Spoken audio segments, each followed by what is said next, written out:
북한이 오늘 새벽에 탄도미사일 추정 발사체를 발사했네요. 그렇습니다. 미중 정상회담을 앞둔 오늘 새벽에 동해상으로 탄도미사일로 추정되는 발사체를 쐈습니다. 예. 합동참모본부의 발표 내용인데 오늘 아침 이 함경남도 신포 일대에서 동해상으로 불상의 발사체를 발사했다. 이런 내용입니다. 예, 속보를 먼저 좀 전해드렸고요. 첫 포인트는 뭡니까? 김종인의 시간 하겠습니다. 김종인 전 대표 말씀드린 대로 오늘 대선 출마를 선언하는 거죠? 그렇죠.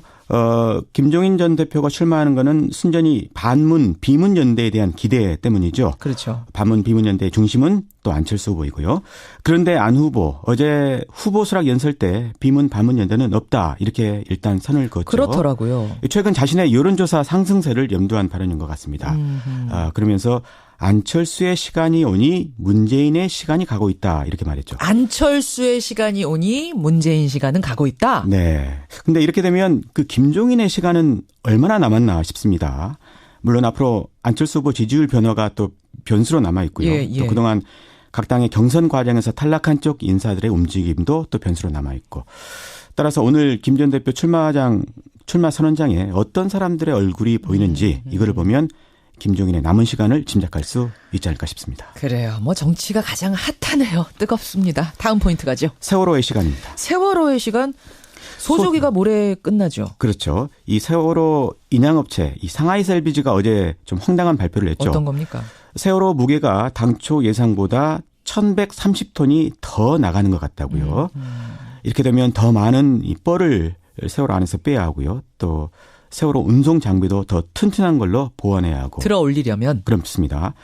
그래서 육상 거치 계획에 차질이 불가피해졌는데 게다가 오늘은 또 비도 오고 또 파도도 높다고 하죠. 그렇죠. 물 흐름이 작은 소조기가 모레 끝나는데 일단 모레까지의 육상 거치는 어렵게 된 것 같습니다. 야, 이거 모레 소조기 끝나고 나면 또 한참을 기다려야 되는 거잖아요. 다음 소조기까지. 그렇죠. 그래서 오늘 해수부가 대책을 발표하는데 어떤 내용인지 좀 지켜봐야 할 것 같습니다. 애초에 예정대로라면 내일까지는 육상 거치가 끝나야 되는 건데 네. 지금 상황으로서는 이게 턱도 없는 상황이 됐습니다.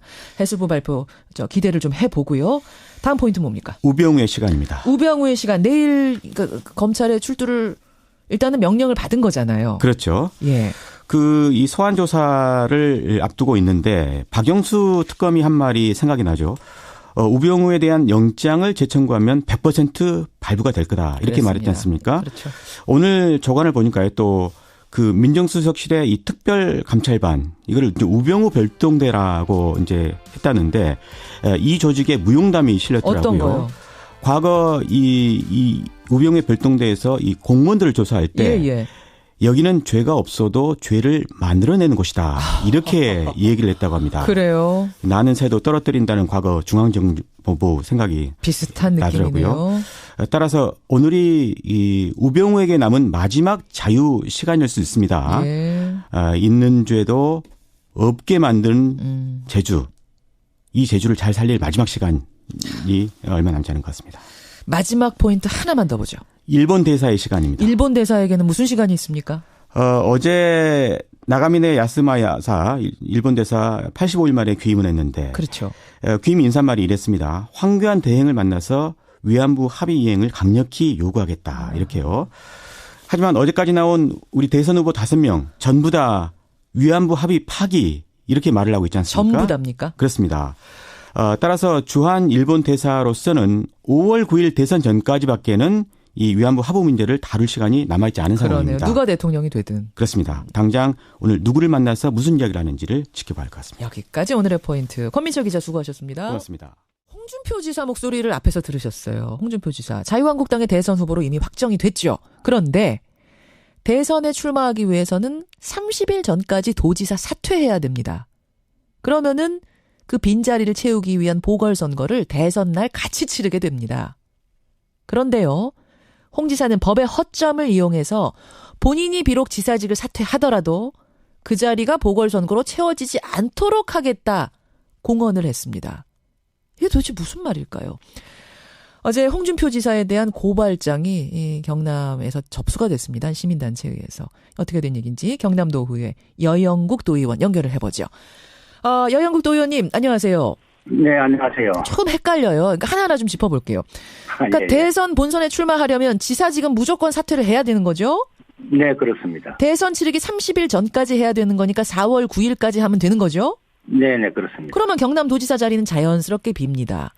그 빈자리 채우는 보궐선거 치러야 되는데 대선이랑 같이 치르려면 역시 이것도 대선 30일 전까지는 자리가 빈 게 확정이 돼야 되죠? 예, 그렇습니다. 아니 그러면 홍준표 지사는 30일 전까지 무조건 사퇴를 할 거니까 무조건 자리가 빌 거고 그럼 네. 자연히 보궐선거 대선날 치르면 되는 거고 여기에 네. 무슨 어점이 있다는 겁니까? 아니, 이제 대통령 선거는 그 대통령 사임이 그 확정된 날, 예. 사유가 발생한 날부터 이제 그 보궐선거 사유가 시작이 되는데요, 선거 사유가. 예, 예. 근데 이제 지방단체장이나 국회의원들 같은 경우는 그 선거관리위원회에 예. 그 사임 사유가 통지된 날로부터 합니다. 아, 그러니까 대통령은 사임이 되면 그 순간부터 사임인데 예. 지방자치단체장은 가서 신고를 해야 돼요, 자기가 직접. 아니요, 그 이제 그 공직선거법 200조 5항에 보면요. 예, 예. 그 권한을 대행하는 자가 대행하는 선거관리위원회와 도의회에 통보하도록 되어 있습니다. 아, 사퇴한 당사자 말고 대행하는 자가 그걸 가지고 예. 가가지고 또 따로따로 통보를 해줘야 되는 거군요. 네, 그렇습니다. 그러면 홍준표 지사는 어떻게 하겠다는 거예요? 이게 이제 통보할 시간을 안 주겠다는 거죠. 예를 들면 예. 4월 9일이 11시 59분까지 밤 11시 59분. 네, 12시가 되면 날이 바뀌지 않습니까? 4월 10일이 되죠. 예. 네, 그래서 4월 9일 11시 59분에 사임서를 그 도의회에 통보하고 예, 예. 하면 사실 선거관리위원회에 예.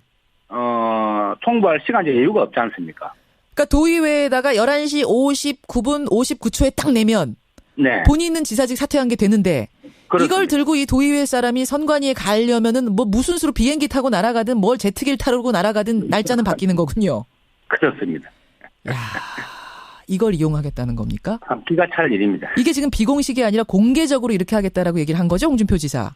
예, 그런데 이게 지방자치법에는요. 예.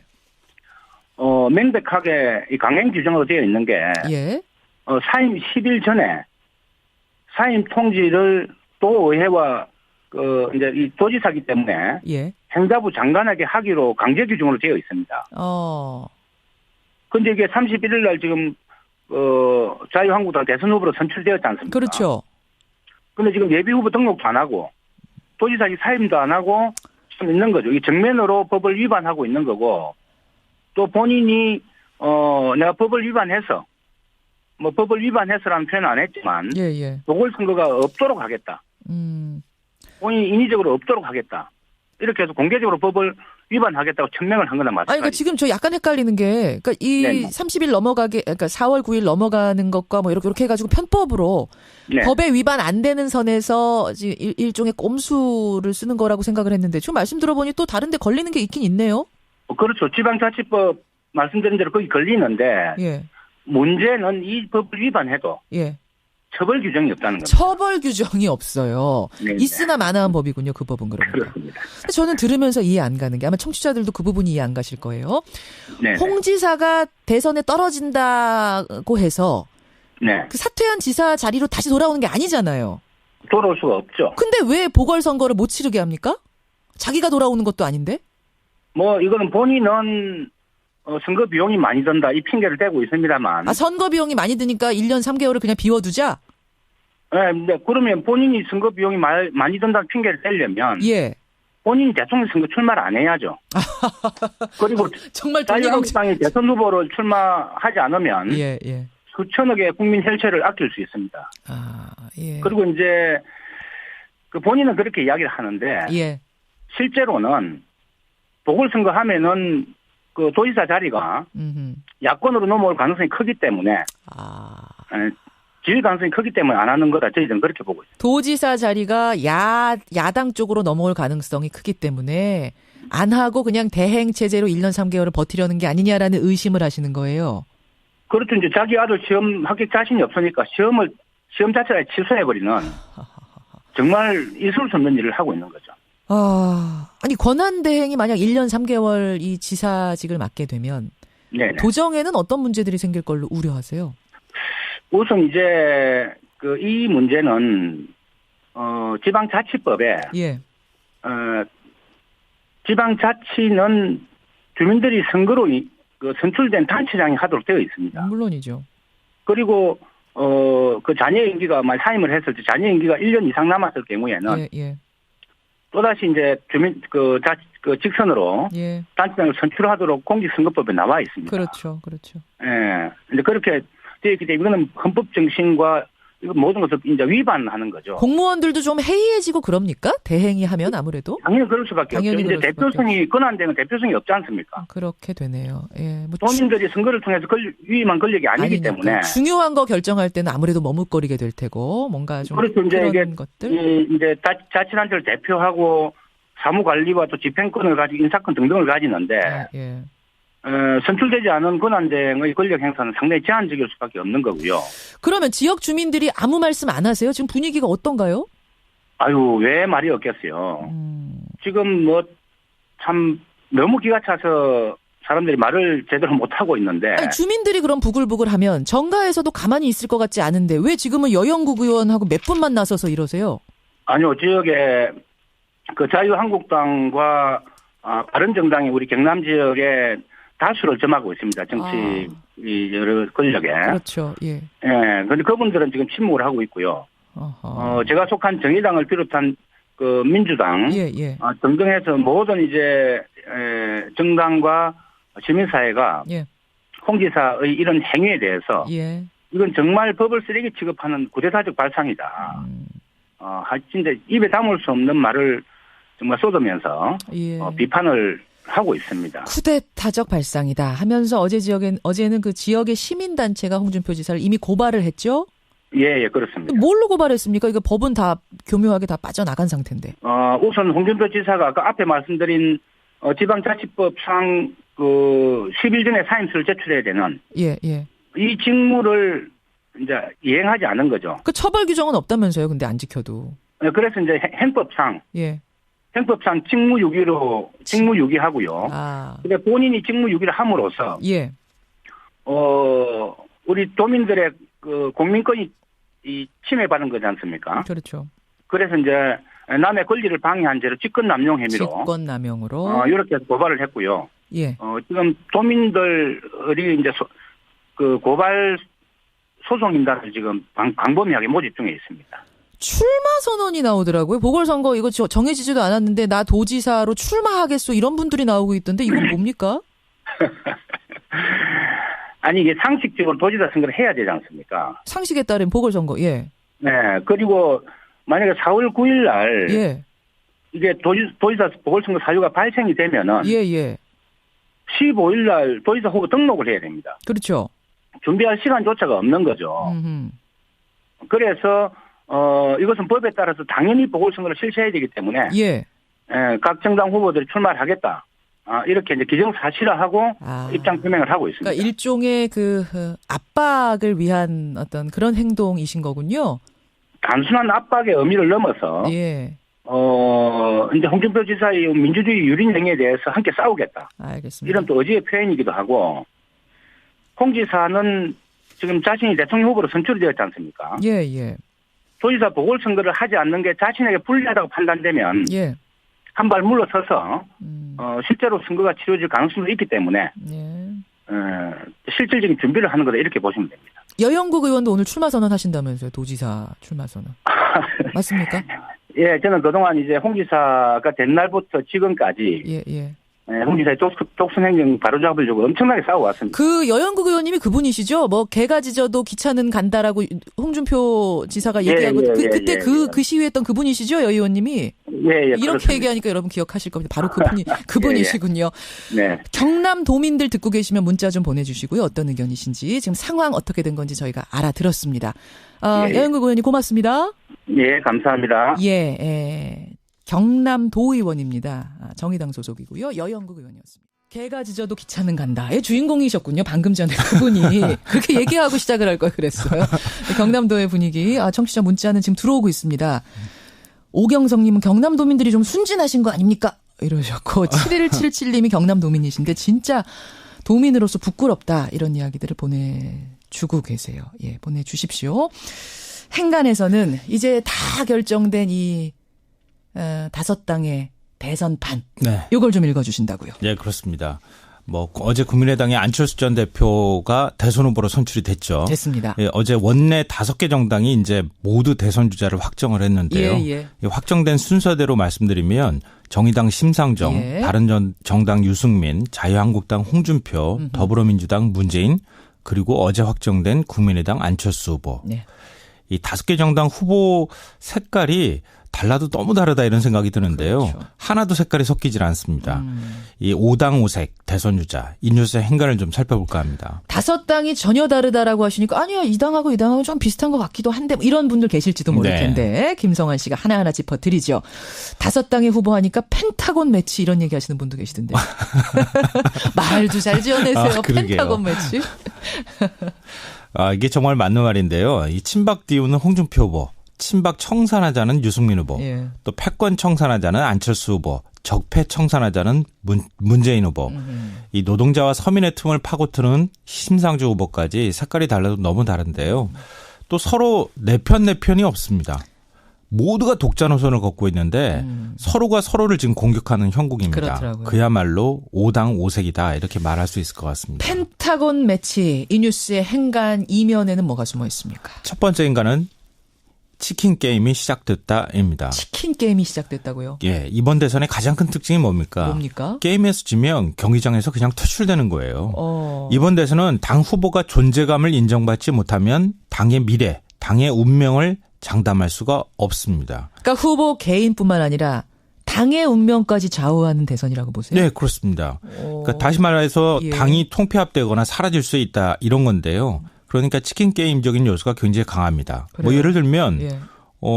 바른정당의 경우에는 유승민 후보가 존재감을 인정받지 못하면 어떻게 되겠습니까? 통폐합의 위기를 계속 맞게 될 거예요. 네, 불안불안해지죠. 그러니까 꼭 뭐 대통령이 되냐 안 되냐를 떠나서 네. 존재감만큼은 확실하게 인정을 받아야 된다는 거예요. 네, 국민의당도 마찬가지일 수 있습니다. 그러면 대선 후보들은 어떻게 하겠습니까? 끝까지 완주하려고 하겠죠. 물론이죠. 그래서 저는 이번 대선이 오자구도로 끝날 가능성이 높다. 이렇게 봅니다. 그런 것에 근거해 볼 때 과연 단일화가 쉽게 될 거.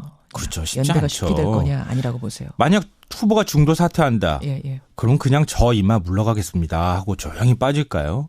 그렇지 않다는 거예요. 대연정이든 소연정이든 권력을 어떻게 해서든 나눠 가지려고 하거나 예. 그게 아니라면 두 당이 통합에 합의를 해야 되겠죠. 그렇죠. 그렇지만 이게 말처럼 쉽겠습니까?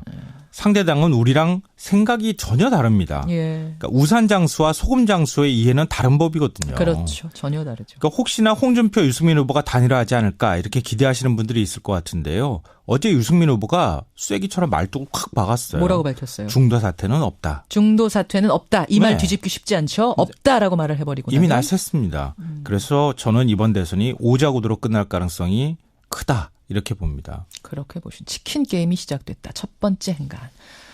두 번째 행간은 뭡니까? 두 번째 행간은 당분간 리그전에 집중할 것이다입니다. 리그전이요? 네. 축구의 리그전? 네, 축구 경기 보면 리그전 있고 토너먼트 있잖아요. 그러니까 토너먼트는 경기해서 한 A와 B와 경기해서 이긴 팀이 올라가고 그냥 다 이겨서 올라가는 거죠. 리그는 피라미드 쭉 쌓듯이. 경기를 다 해보고 이거 통합해서 성적 내는 거고. 네, 리그는 A조, B조 나눠서 예. 조별로 경기하고 난 다음에 그중에서 한 팀이 올라가는 방식이잖아요. 그렇죠.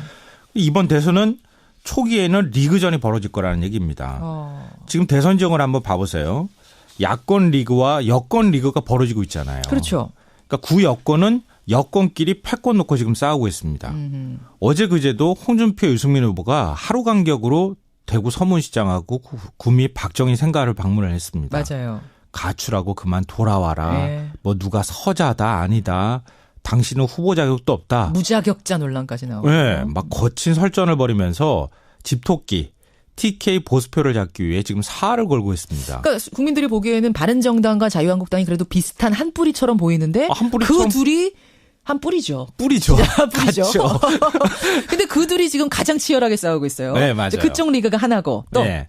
또 야권 리그가 있잖아요. 이게 진짜 프리미어 리그입니다. 네, 네. 그러니까 지금 여권 같은 경우에는 지지율이 너무 낮잖아요. 그렇죠. 근데 야권은 진짜 지지율이 좀 높은 후보들끼리 붙고 있는 건데요. 네, 네. 문제는 안철수 후보 보세요.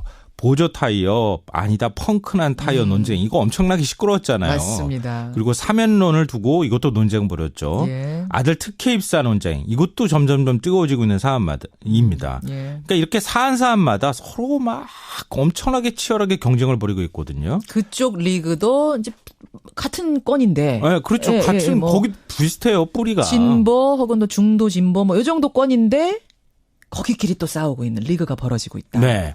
그러니까 야권 리그 같은 경우에 특히 이제 프리미어 리그니까 적폐연대 예. 이거하고 무능한 상속자론 예. 이거 가지고 두 프레임을 놓고 불꽃 튀는 경쟁을 지금 벌이고 있는 상황입니다. 그러네요. 여기서 누가 승기를 잡느냐에 따라서 결승전에 마지막에 올라가느냐 이게 좌우될 것 같은데요. 그것도 한번 지켜보시면 흥미로운 지점이 될 것 같습니다. 당분간은 리그전에 집중할 거다. 두 번째 행간. 자, 세 번째로는 뭐가 보이세요? 마지막 세 번째 행간은 6번째 후보를 주목하라입니다. 지금 5개 당의 후보가 정해졌는데 6번째 후보를 주목하라? 네. 누굽니까? 아직 남아있는 보이지 않는 1인치 바로 제3지대 6번째 후보군이 있습니다. 일단 김종인 전 대표가 오늘 출마 선언합니다. 그렇죠. 예. 김종인 전 대표가 바로 6번째 후보군에 들어가는 사람이죠. 어제 페이스북에 글을 올려서 제게 허락된 모든 걸 던지겠다. 예. 5일 그러니까 오늘 대선 출마한다 이렇게 공식적으로 밝혔습니다. 그러니까 여러분 김종인 전 대표가 오랫동안 인터뷰 안 하다가 지금 이 김현정의 뉴스쇼에 한 달 전쯤인가요? 첫 인터뷰를 하면서 제가 그때 대선 출마 얘기했을 때 네. 무슨 소리냐 아니다라고 굉장히 강하게 부인을 했고 저는 계속 추궁을 했고 청취자들 아니 기억하실 아니다라고 거예요. 말하지는 않았어요. 아니다라고 계속 말을 돌려가면서 얘기했어요. 왜 그렇게 엉뚱한 질문을 해서 나를 몰아세우느냐 막 저한테 화내셨거든요. 네, 맞아요. 나오시네요. 그러게요. 그러니까요. 진즉이 밝히시지. 그러게 말입니다. 청취자들 기억하실 거예요. 그때 그 인터뷰. 김종인 전 대표만 있는 게 아니에요. 정운찬 전 총리도 예. 있고요. 홍석현 회장까지 있습니다. 예. 3명이 아직도 대선 후보 명단에 그대로 남아있다는 겁니다. 이 세 사람은 글쎄 당선 가능성이 있을까 이렇게 생각하시는 분들이 있을지 모르겠지만 예. 최소한 하나만큼은 확실합니다. 어떤 겁니까? 눈사람은 못 될지 몰라도 예. 눈덩이가 커지게 하는 촉매제 역할을 할 수 있다는 겁니다. 촉매제 역할은 할 수 있다. 불쏘시개 역할은 할 수 있다. 지금 대선판이 거의 다 굳어가는 것 같은 느낌이 드는데 세 사람이 어떤 선택을 하느냐에 따라서 예. 누구와 연대하느냐에 따라서 판이 왔다 갔다 할 수 있다는 겁니다. 모양이 달라질 수 있다는 거예요. 여기서 제가 하나 비화를 좀 말씀드리면요. 지난해 그러니까 4월 총선 전에 제가 김종인 전 대표 그 당시는 이제 더불어민주당 이끌고 있었으니까 인터뷰를 했습니다. 그때 어떤 얘기를 했냐면 나는 다음 대선에서 킹메이커는 하지 않겠다라는 이야기를 하시더라고요. 예, 맞아요. 그래서 제가 그러면 누군가가 옆에서 아까 그 본인이 하시겠습니까? 그랬더니 뭐 나는 뭐 아니 뭐 이러세요. 그래서 본인이 주변에 있는 사람들이 본인한테 하라고 권유를 하면 그때는 어떻게 하시겠습니까? 라고 질문을 했더니 네. 그래도 아내가 아니라 누가 나한테 하라고 하겠어? 이런 답이 나올 때 저는 이미 1년 전에 이분이 출마할 생각을 이미 가지고 있구나라고 짐작을 했는데 이미 점쟁이 수준까지 가고 있는 것 같은데 오늘 이렇게 출마 선언이 나오는군요. 하여튼 6번째 후보까지 주목을 해보시는 게 좋을 것 같습니다. 여기까지 오늘의 행간 김성환 씨 수고하셨습니다. 네, 고맙습니다. 예, 전두환 전 대통령 최근 낸 회고록에 이렇게 썼습니다. 광주 사태로 인한 상처와 분노가 남아있는 한 그 치유와 위무를 위한 씻김굿에 내놓을 재물이 없을 수 없다고 하겠다. 말이 좀 어렵죠. 결국 자신은 5.18 씻김굿의 재물이었다. 이런 말입니다. 더구나 당시 국군의 무차별적인 살상 행위는 일어나지 않았고 발포 명령도 없었다라는 주장까지 등장합니다. 이 회고록에 가장 분노하고 있는 곳은 당연히 광주입니다. 예, 5.18 기념재단 김양래 상임이사 연결을 해보죠. 김양래 이사님 안녕하세요. 네, 안녕하십니까. 예, 이 전두환 회고록 때문에 전국이 떠들썩합니다만 네. 특별히 광주 분들의 느낌은 어떠신지 총평 한마디로 어떠셨어요? 굉장히 부드럽게 방송용으로 말씀을 드리자면 예. 참 살다가 보니까 전두환이가 부끄러운 줄도 모르고 여러 가지 한다. 이런 이야기가 많습니다. 자, 알겠습니다. 일단 논란의 지점이 한두 가지가 아니어서 네. 차례로 짚어볼 텐데 많은 논란의 내용들 가운데 가장 치명적이고 가장 분노스러운 부분이라면 어느 부분일까요? 명색이 대한민국의 역사를 바꾼 반란의 우두머리 아닙니까? 예. 그자가 지금도 아직 진상규명의 내용이 충분치 않은데도 불구하고 예. 나는 아무것도 하지 않았다 이렇게 변명만 나열하고 있어요. 그럼 하나하나 좀 짚어보죠. 우선 5.18 민주화운동을 시종일관 폭동, 광주 사태, 5.18 사태 이렇게 체계다가는 표현을 하고 있더라고요. 네. 조금 더 구체적으로 이제 뭐 들여다보자면 빼앗은 장갑차를 끌고 와서 국군을 죽이고 탈취한 총으로 국군을 사살한 행동이었다. 부정, 긍정의 의미를 따질 필요 없이 폭동은 폭동일 뿐이다. 어떻게 보세요? 광주 시민들은요, 이렇게 봅니다. 국민의 세금으로 양성된 군인들이 예. 백주대낮에 자기 국민들을 백주대낮에 거의 학살하는 행위를 대로해서 했습니다. 지나가는 버스를 세우고 예. 차에 탄 사람들을 끌어내려서 때리고 예. 밟고 노인들이 말리면 발로 차고 밟아버리고 이 내용에 대해서 대한민국 대법원이 1997년 4월 17일에 예. 전두환 일당이 12.12 사태를 군사반란으로 하극상을 일으켜서 군권을 장악했고 5.18 계엄 확대는 내란을 일으켜서 정권을 탈취한 행위라고 규정을 했습니다. 대법원이. 예. 그런데 이걸 가지고 폭동은 폭동일 뿐이다. 이런 정말 말도 안 되는 소리를 하고 있으니까 분노할 수밖에 없죠. 게다가요. 네. 양민에 대한 국군의 의도적이고 무차별적인 살상행위는 일어나지 않았다. 국군에 의한 학살 같은 건 없었다. 이제 연결된 얘기입니다만 이 부분도 이미 진상조사가 된 거잖아요. 진상조사가 많이 됐죠. 진상조사가 완벽히 끝난 건 아닙니다. 그러니까 네. 광주 시민들이 지금 뚜껑이 열려 있는 거죠. 지금까지 된 것도 부족한데 그나마도 지금 전두환 전 대통령 부정하고 있다 이렇게 보시는 거군요. 그렇죠. 그걸 부정하는 것이야말로 이게 지금 맨 정신이나 이 사람 많이 아픈 거 아니야? 이런 생각을 아주 좋게 해석해서 그렇죠. 아하. 근데 말입니다. 이제 지금 저 전두환 전 대통령 전두환 회고록을 보면 그냥 국군이 양민을 학살하지 않았다라는 정도가 아니라 예. 나는 희생자다라는 얘기까지 나와요. 나는 희생자다. 예. 이렇게 썼습니다. 지금까지 나에게 가해져온 모든 악담과 증오와 저주의 목소리는 주로 광주 사태에 기인하는 걸로 생각된다. 나는 이 씻김굿의 재물이다. 광주 사태의 충격이 가시기도 전에 대통령이 됐다는 그 이유만으로 그게 원죄가 됨으로써 그 십자가를 내가 지게 된 거다. 그러니까 광주 민주화운동 일어나고 사람들이 분노하고 있는데 그 분노를 어디 풀 데가 없는데 마침 내가 그때 대통령이 된 거다. 지금 이 얘기를 하고 있는 거예요. 그래서 내가 희생양이 됐다. 이 논리는 어떻게 보세요? 마치 종교적 언어를 다 동원을 해서 본인이 이제 억울하다 이 이야기를 하고 싶은 것 같아요. 예. 그런데 전두환에 대한 이야기만 나오면요, 이 광주 사람들은 정말 그 머리빨이 섭니다. 그렇죠. 정말 그때 당시를 기억하고 있는 분들은 정말 어떻게 대한민국 군인이 이럴 수가 있을까? 이건 갑자기 짐승으로 돌변한 군인들을 봤을 때 그걸 어떻게 이해를 하겠어요? 그 기억만 오면은 이게 트라우마가 다시 생기는 게 광주 사람들이에요. 예, 시간이 그렇게 지났는데도 여전히. 그럼요. 근데 그 상황은요. 예. 전두환이 전국의 모든 도시에 같은 상황을 일으킬 수 있는 준비가 돼 있었다는 거죠. 다만 그 선택된 곳이 광주였다고 저희는 생각합니다. 전국의 어디에서든지 그런 일을 저지를 수 있었는데 광주가 안 좋은 의미로 뽑힌 거다 이런 말씀이세요. 그렇죠. 예. 그런데 이자가 지금은 자기가 무슨 십자가 같은 이야기를 하고 무당들이 하는 씻김굿 이야기를 하고 있어요. 예. 도저히 이런 것들을 용서하겠다고 생각하겠습니까? 용서할 수 없어요. 이 주장을 이제 왜 하게 되느냐. 내가 희생양이다. 내가 십자가를 진 거다. 이 주장을 어떻게 하게 되느냐를 보니까 발포 명령을 한 적이 없다라고 이순자 회고록, 전두환 회고록 두 회고록에서 다 강하게 주장을 하고 있더라고요. 그래서 쭉 찾아보니까 실제로 발포 명령자가 공식화된 어떤 기록이 없는 것 같습니다. 어떻습니까? 그거에 근거해서 주장하고 있는 것 같아요. 저희가 5.18이 지금 국가가 공인하는 그 진상 보고서가 아직 없습니다. 예. 왜 그러냐면 88년에 그 국회 청문회가 있었지 않습니까? 있었죠. 근데 그 국회 청문회에서 그때 여당이 전두환이 장악하고 있던 여당이 반대를 갖고 청문회 그 보고서 채택을 무산시켜 버렸어요. 그래서 그 논란으로 남아 있는 건데. 예. 다행히 이제 대법원이 96년에서 97년 사이에 판결문 안에서 조사를 하게 됩니다. 그때 검찰이 조사한 내용이 이런 게 있습니다. 그 전두환이 친필로요. 예. 정호용에게 준 내용이 예. 5월 24일인데 이런 내용이 있습니다.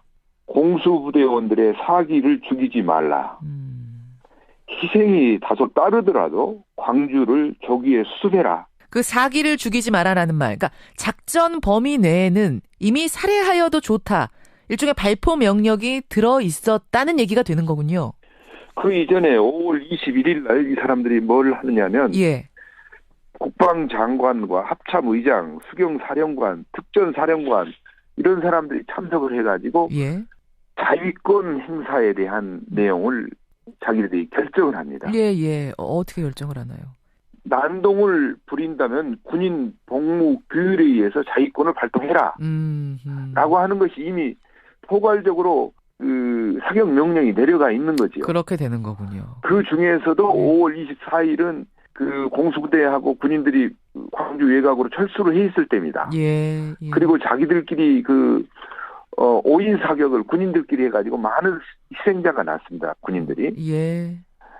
그런 어려운 상황 속에 있을 때 사기를 죽이지 마라. 예, 예. 희생이 따르더라도 빨리 수습해라. 이게 이런 그 메모가 직접 내려가는 거예요. 그렇게 되는 거예요. 근데 자기랑은 관계가 없다고 그러는 거예요. 예, 예. 이게 관계가 없는 일입니까? 왜 그러면 전두환이가 아무 관계도 없는 데다 메모를 내려보냅니까? 근데 그 메모에 말이죠. 그래서 발포 명령자가 전두환이라는 거를, 그러니까 발포 명령이라는 단어 자체가 없다 보니까, 그리고 아까 말씀하셨듯이 진상규명 보고서도 최종적으로 나오지 않았고, 이러다 보니까 끝까지 자꾸 희생자라고 주장을 하는 거 아닐까요? 그 발포 명령이 그러니까 공문으로 사인이 돼 있어야 된다고 생각합니까? 그 상황에서? 그 이자들은 지금 말을 하는 게 발포 명령이라고 하는 것은 누구로부터 줄줄줄줄 내려와가지고 예. 맨 밑에 사인이 된 내용을 내놔라 이렇게 이야기를 하는 거예요. 그렇게 되는 겁니다. 발포 명령이란 단어가 여기 어디에 있느냐 공식적으로 어디 있느냐 따라서 나는 발포 명령하지 않았다 이런 주장이거든요.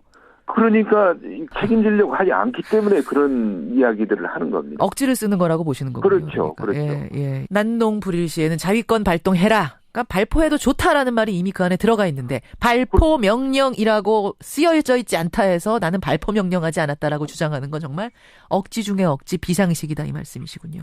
그렇죠. 알겠습니다. 저는 이제 말씀을 들으면서 이제라도 좀 그러니까 전두환 이순자 부부가 저 세상 떠나기 전에 이 문제 좀 마무리 짓고 보고서 만들어 놓고 이렇게 정리하면 안 되나요?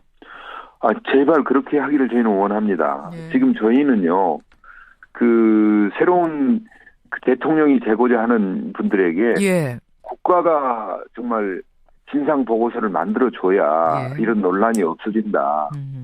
지금은 얼마나 많은 왜곡을 하고 있습니까? 정말 그 광주가 희생양이다. 우리가 해야 될 이야기를 지금 전두환이가 하고 있으니까 이 얼마나 어처구니. 적반하장도 유분수다 이런 말씀이세요. 그나저나 이사님, 근데 왜 지금 이 시기에 이순자 전두환 이 두 사람의 회고록이 줄줄이 나오는 걸까요? 이게 무슨 이유가 있는 겁니까? 저도 잘 모르겠어요. 사실 일말의 기대를 하고 있었던 것이 있었다면 예. 전두환이가 지금이라도 자기가 알고 있는 사실을 좀 이 회고록이라고 한다면 내놨어야 된다. 내가 이런 부분은 반성하고 있다. 이게 회고록 아닙니까? 반성의 회고록이 나올 줄 알았는데. 근데 이건 회고록이 아니고요. 지금 새로 대통령 나오려고 합니까, 이 사람이? 그런 것도 아닌 바에야 왜 이걸 냈을까? 그리고 새로 대통령 나오려고 하는 게 아닌가라는 생각이 들 정도로 이해가 안 가셨군요. 예, 그렇죠. 알겠습니다. 한 번도 못 만나셨죠, 이사님? 직접? 예, 못 만났습니다. 혹시라도 직접 마주친다면 뭐라고 한마디 좀 따끔하게 해주고 싶으세요? 죽기 전에 정말 그 5월 영령들한테 진정 어린 사과 한마디는 하고 가라. 정말 네 인생이 불쌍하다. 이런 이야기를 좀 하고 싶습니다. 사과 한마디 하고 가시오. 여기까지 말씀 듣겠습니다. 예. 이사님 고맙습니다. 감사합니다. 불러주셔서. 예, 5.18 기념재단 김양래 상임이사였습니다. 노영희 변호사님 어서 오세요. 네, 안녕하십니까. 코를 훌쩍 하시네요. 감기? 아닙니다. 손수호 변호사님 어서 오세요. 네, 안녕하세요.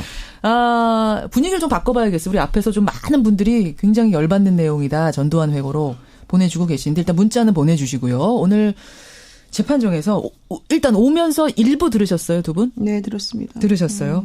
법이란 게 왜 이렇게 허술해요, 손 변호사님? 허술한가요?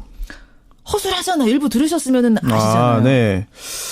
그런데 어떤 법이든 결국은 문제점이 있으면은 그 빈틈을 채워나가는 과정은 필요하거든요. 예, 예. 네. 근데 문제는 그러한 허점을 최초로 이용하는 경우에는 예. 사실은 그 법의 허점을 이용해서 이익을 챙기는 경우가 생길 수 있다는 거죠. 그러니까 노 변호사님, 오히려 법을 잘 모르는 사람은 허술한지도 몰라서 정도를 가게 되는데 그렇죠. 오히려 홍 지사처럼 법을 잘하는 사람들은 요리조리 빠져나가는 것 같고 뭐 편법이 어딘지를 아는 것 같고 이런 생각이 지금 드신다는 거예요, 정치자들은.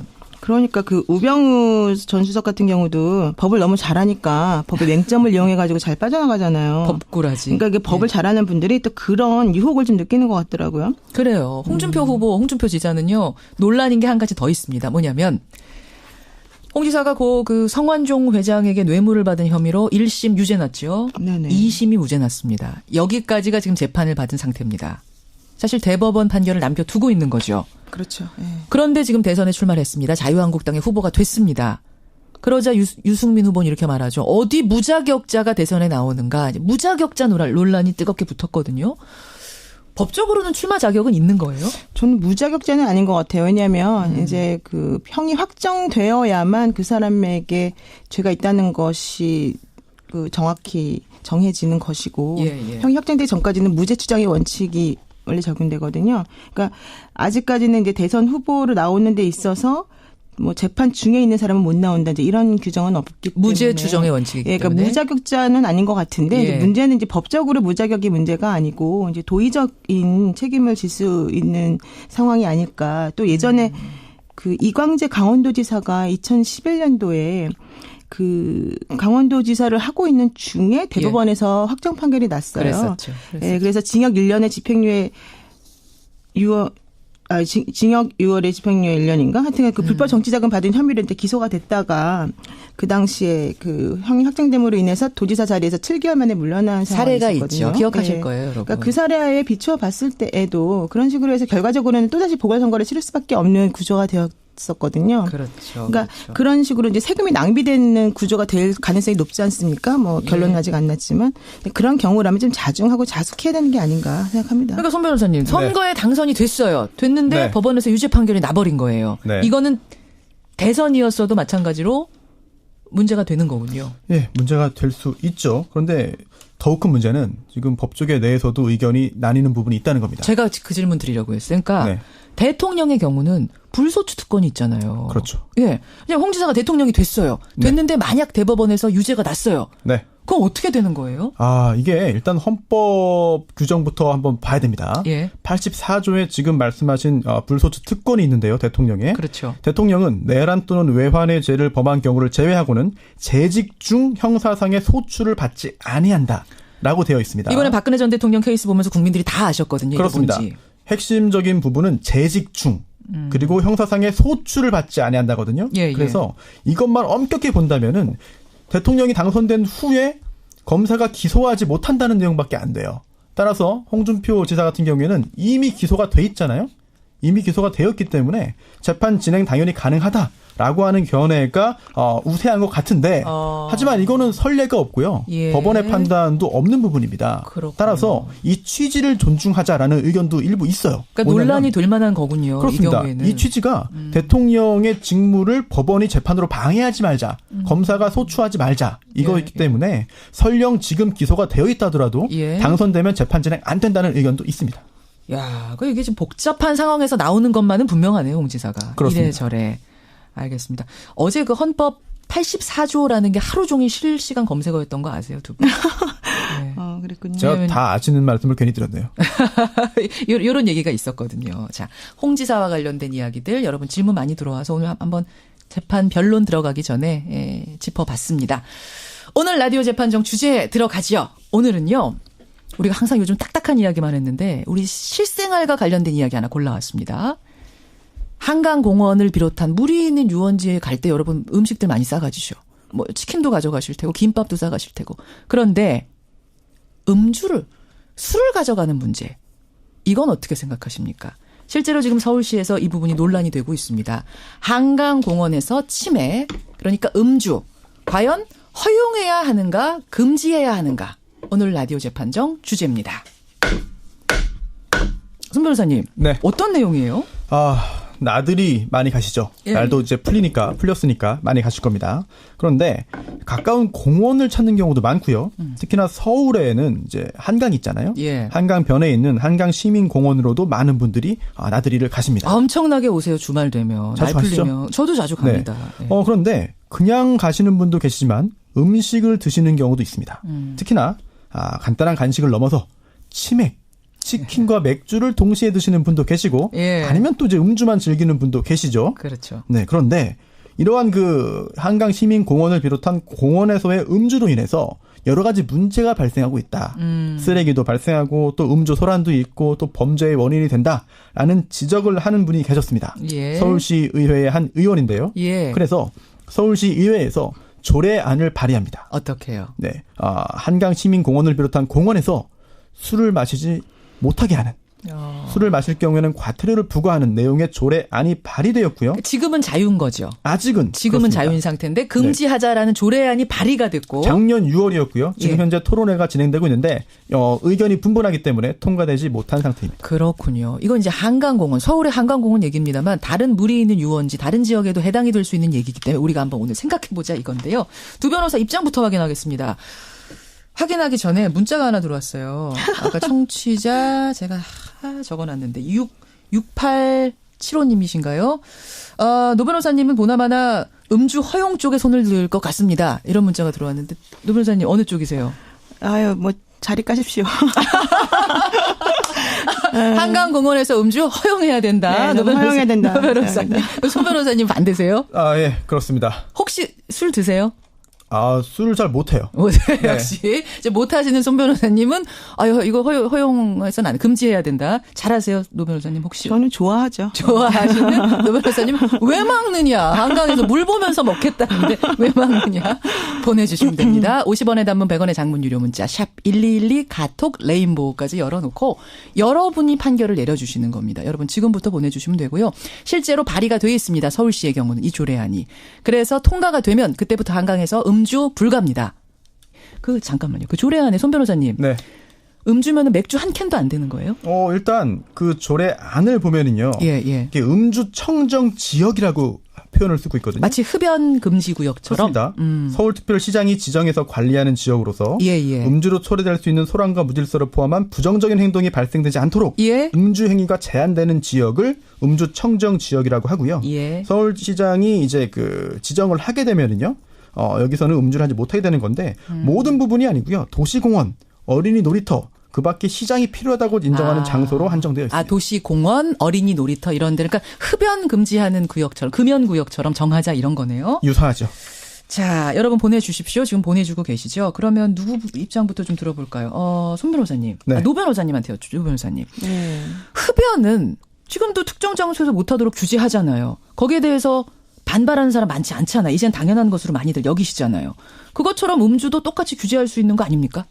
그렇죠. 사실은 이제 음주는 본인이 즐겁기 위해서 음주를 하는 건데 그로 인해서 다른 사람에게 피해를 준다면 당연히 제한을 하는 것이 맞는 것이라고 생각을 하고요. 그런 의미에서 뭐 담배 피우는 것도 마찬가지로 이제 연기 같은 게 날릴 수 있기 때문에 그래서 이제 그 장소를 지정해 놓고 남에게 피해를 줄 수 있다 해서 흡연할 수 있도록 하지 않습니까? 그렇죠. 그런 차원에서 본다면 당연히 뭐 음주 제한에 대해서도 합리적이다라고 판단할 수밖에 없는 거죠. 그러나 그럼에도 불구하고 이제 음주 뭐 예를 들면 뭐 맥주 한 캔 500ml나 뭐 이런 거 한 캔 정도 마시는 것이 얼마나 다른 사람에게 피해가 주는지부터 시작해서 과연 이런 식으로 모든 그 공원 사실 저희 집도 한강공원 바로 앞인데요. 이사 가야 될 것 같아요. 이런 식으로. 그 노 변호사님은 맥주 한 캔 들고 자주 가시나 봐요? 저는 가서 사죠. 제가 들고 가지는 않습니다. 가서 매점에서 지금 거기서 술도 파니까 매점에서. 그렇죠. 거기는 이제 치맥도 배달 시켜주시고 또 거기 편의점이 있어가지고 거기서 라면도 먹고 맥주도 마실 수 있고 그렇죠. 근데 이사를 가야 될 거다. 왜 한 캔 가지고 그러냐. 그러니까 과한 거 금지는 좋지만 이렇게 금지하는 건 안 된다. 어느 정도 제한하는 거는 타당하지만 그렇다고 전면적 금지 같은 것들은 좀 너무 심한 거 아니냐. 손 변호사님. 듣고 보니까 진짜 맥주 한 캔이 뭘 그렇게 피해를 준다고 라는 생각 하실 수 있는데요. 그렇죠. 그래서 간접 흡연도 담배 한 개 피도 금지합니다. 한 개 피가 그럼 뭘 그렇게 피해를 준다고라고 할 수 있다? 한 모금도 금지하죠. 네, 그렇게 보시면 될 것 같고 우선 첫 번째로 권리 침해다. 음주를 어디서든 즐길 권리 침해다. 또 공원에서 술을 판매할 내 권리가 침해된다. 라는 의견도 있습니다. 그렇죠. 당연히 귀담아 들어야죠. 그런데 그러다 보니까 서울시에서 여론조사를 한번 했어요. 여론조사 어떻게 해요? 했는데 이게 작년입니다. 작년 6월인데요. 시민 약 2,000명을 대상으로 공원 내 음주 문제에 대한 설문조사 했는데요. 그러니까 이거 만들기 전에 발의하기 전에 한 조사예요? 그렇습니다. 굉장히 놀라운 결과입니다. 어떻게 나왔어요? 무려 84.9% 총 1,639분의 서울 시민이 다른 이용객에게 피해를 주기 때문에 공원 내 음주 금지에 찬성했습니다. 84.9%가 금지하자, 음주 그렇습니다. 금지하자. 굉장히 놀라운 수치인데요. 일단 그렇기 때문에 시민들의 여론은 일단 그 공원 내 음주 금지에 대해서는 우호적으로 보이고요. 그 다음에 차차 뭐 법적인 가능성 또한 다른 권리 침해와의 조율은 또 시간이 되면 말씀드리고 싶습니다. 근데 과한 거는 이미도 그 뭐라고 합니까? 뭔가 금지가 돼 있잖아요. 과하게 해서 막 추태 부리고 이런 사람들은 다른 법으로도 제재할 수 있는 거잖아요. 그렇죠. 네. 경범죄처벌법에 보면은 음주 주치 이런 것로 인해서 소란을 피우거나 다른 사람에게 피해를 주는 경우에는 당연히 처벌받게 되어 있는데요. 이제 저는 사실 오늘 법리 논쟁하지 않습니다. 저는 그냥 개인적인 생각을 애주가 입장에서 오늘은 법리 논쟁 안 하신답니다. 노벨 사실은 이제 외국 공원에서는 이제 미국 같은 경우에는 공원에서 음주하는 것이 금지되어 있죠. 그래서 사람들이 그 병을 들고 가는데 그 생수병에다가 술을 타가지고 가서 몰래 드시더라고요. 그래요? 지금 청취자 한 분이 보내주셨어요. 싱가포르 살다 왔는데 0141님 싱가포르는 술, 담배 자체를 전면 금지하는 것도 심하게는 있다. 지금 말씀하신 경범죄처벌법에 있어서 처벌이 있어요. 실제로 10만 원 이하의 벌금구로 가는데요. 지금도. 이게 음주 소란의 경우예요. 술을 마신 경우에 다 하는 것이 아니고요. 이게 뭐 극장, 음식점 등 여러 사람이 모이거나 다니는 곳 또는 여러 사람이 타는 기차, 자동차, 배 등에서 몹시 거친 말이나 행동으로 주위를 시끄럽게 하거나 술에 취하여 이유 없이 다른 사람에게 주정한 사람에 대해서 10만 원의 벌금 등등이기 때문에 사실 이거보다 이거는 사후적이거든요. 사후적으로 하는 것이기 때문에 사전적으로 아예 금지구역으로 만들자라고 하는 것이 이번 조례 안의 취지죠. 청취자 2883님, 저는 손 변호사 편입니다. 하나 양보하게 되면 전부를 양보해야 된다. 그러니까 뭐 술 뭐 2캔까지 된다 이런 식으로 하게 되면은 결국 먹다 보면 술이 술을 부르는 상태가 되기 때문에 노 변호사님이 고개를 끄덕끄덕 하시는 그건 맞는 말인 것 같아요. 그래서 아예 금주구역을 정하는 게 좋다라는 분이 있는가 하면 4091님 아니 담배도 안 되는데 맥주까지 막으면 우울증 걸리는 사람 많아집니다. 노 변호사님 역시 고개 끄덕끄덕 하시는데. 저는 모든 걸 끄덕거리네. 손 변호사님, 결국은 이제 정도의 차이에 대한 청취자 문자가 많이 들어오는 거거든요. 그렇습니다. 어차피 과해서 소란 피우는 사람들은 다른 법으로도 제재할 수 있는데. 아예 금지하는 건 과하지 않느냐. 기본권 침해 과하지 않느냐. 우울증 걸리겠다. 그런 지적도 가능하죠. 그런데 이게 뭐 전면적으로 집안에서만 마시거나 술집에서만 마실 수 있고 다른 구역에서 다 못 마시는 게 아니고요. 아주 특정한 지역에서만 마시지 못하도록 하는 것이기 때문에 과연 과도하냐 여부에 대해서는 그렇게 단정하기는 어려울 것 같습니다. 또 하나가 경찰에서 발표한 자료가 하나 있어요. 뭔가요? 이게 작년인데요. 작년에 7대 범죄, 살인, 강도, 강간, 강제추행, 절도, 폭력, 방화, 마약 이거 관련해서 술에 취해서 범한 경우가 무려 4분의 1입니다. 그러다 보니까 특히나 이제 방화는 40%, 살인은 38%, 강간, 강제추행 34%, 폭력 30%의 경우에 주취자, 술에 취한 사람들이 범죄를 범하였다고 경찰이 발표를 했습니다. 그런 걸 근거해서라도. 그리고 또한 공원의 특성이 있는 것 같아요. 물론 공원이라는 게 이제 한적하고 호젓하고 조용합니다. 그거를 그렇게 하기 위해 만든 곳이죠. 그런데 이게 정반대로 오히려 치안의 사각지대가 될 수 있습니다. 알겠습니다. 그런 의미. 노 변호사님 뭐라고 답하시겠어요? 정말 그러고 보니까 그러네요. 공원은 조용해야 되고 놀이터 아이들이 뛰어놀아야 되는 곳인데. 우리 난지도 같은데 이제 바베큐 같은 거 먹으러 가고 바베큐 장도 있지 않습니까? 있어요. 캠프장. 그냥 술을 만들거나 팔지 맙시다 아예. 화가 많이 나셨는데. 아니, 화 안 났습니다. 3238님도 여기가 무슨 공산주의입니까? 왜 이렇게 막는 게 많습니까? 그냥 담배도 왜 나는 나라에서 만들어서 파는지 이해가 안 가는데 술도 만들지 말고 팔지도 말죠 뭐. 이렇게까지. 극단적인 얘기 하지 마시고요. 극단적인 얘기 하지 마시고. 지금 이제 한 분은 이런 문자 주셨어요. 8365님, 아이들을 좀 생각합시다. 그러니까 어른들은 맞습니다. 어른들 자유도 좋고, 어른들 술 먹을 권리도 있지만, 공원에는, 특히 한강공원은 아이들과 같이 많이 나오게 되는데, 아이들 보기 안 좋기 때문에 금지를 다 하자는 게 아니라, 한강공원 놀이터 정도는 하는 게 맞다. 반면에, 5135님은, 8027님도 그렇고요. 이게 차단한다고 차단이 될까요? 실효성이 의문시된다. 요거 어떻게 생각하세요, 손변님? 네. 실효성 문제. 네. 이미 우리나라 전국에 244곳의 광역지자체가 있는데요. 예. 그중에서 20%가 넘는 51곳에서 이미 금주구역 조례를 제정해서 시행하고 있습니다. 몇 곳에서 하고 있다고요? 네, 51곳에서. 이미 하고 있어요? 그렇습니다. 그리고 특히나 서울에서도 자치구가 25곳이 있는데요.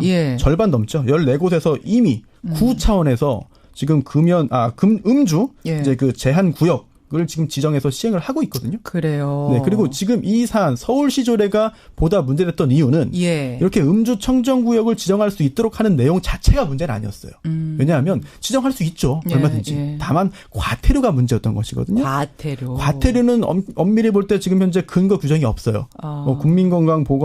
국민건강증진법이라든지 이런 것에 금연 구역은 지정해서 어겼을 때 과태료 부과할 수 있지만 음주는 없다는 점은 문제긴 하거든요. 하지만 이미 벌써 10년 전부터 전국의 수많은 그런 자치단체에서 이미 이렇게 음주 제한 구역을 지정하고 있습니다. 그래요. 이거는 오히려 추세인 것이고요. 하고 있는데 거기선 별 문제 없이 시행되고 있어요? 당연히 그렇고요. 지정을 할 수 있고 다만 계도하고 권고하고 설득할 수 있다. 다만 거기에는 과태료 규정은 없는 것이죠. 그렇게 되는 거군요. 자, 문자가 많이 들어옵니다. 관심 많은 주제셨군요. 임경선님.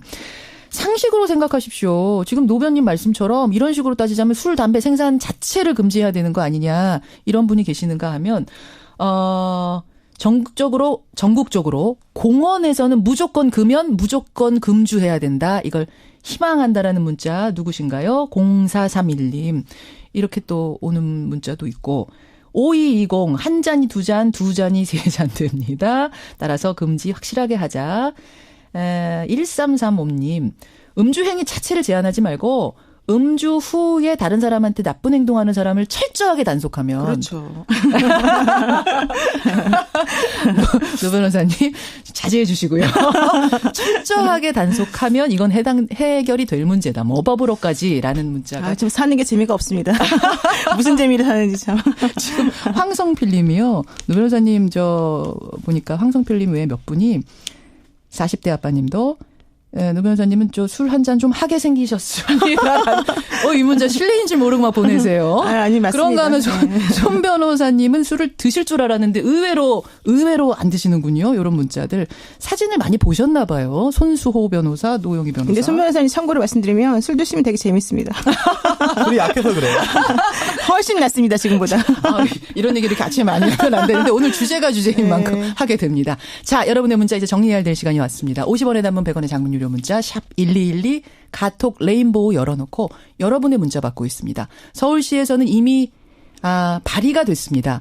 한강공원 놀이터에서는 아예 금주, 아예 술을 먹지 못하도록 한 잔도 먹지 못하도록 하는 법을 발의해놓고 찬반 논쟁을 지금 몇 달째 벌이고 있습니다. 어떻게 생각하십니까? 이렇게 결론이 나왔군요. 요겁니까 결론? 거의 오차범위네요. 이렇게 나왔군요. 한강공원에서의 치맥, 그러니까 음주 허용해야 되는가 금지해야 되는가, 우리 청취자 여러분들의 선택은 음주 금지하자 53대 47로 손 변호사의 손을 들어주셨습니다. 생각보다 팽팽했어요. 선전했습니다, 진짜. 노 변호사님이 오늘 감정 변론. 아니야. 감정 변론이니까 이상하네. 술을 좋아하시는 많은 분들을 자극한 것 같은데. 손 변호사님. 이게 저녁 시간에 했으면은 결과가 반대가 되잖아요. 그래요. 여러분, 이게 지금 많은 곳에서 이미 시행 중이고 서울시 같은 경우는 이제 한강을 낀 곳이 워낙 많기 때문에 상당히 팽팽하게 논쟁 중입니다. 어떻게 생각하시는지 오늘 한번 재판정을 통해서 여러분의 생각도 정리를 해보시고요. 노 변호사님. 네네. 술은 건강 해치지 않게 적당히. 알겠습니다. 손 변호사님 고생하셨어요. 네, 감사합니다. 손수호 변호사, 노영희 변호사였습니다.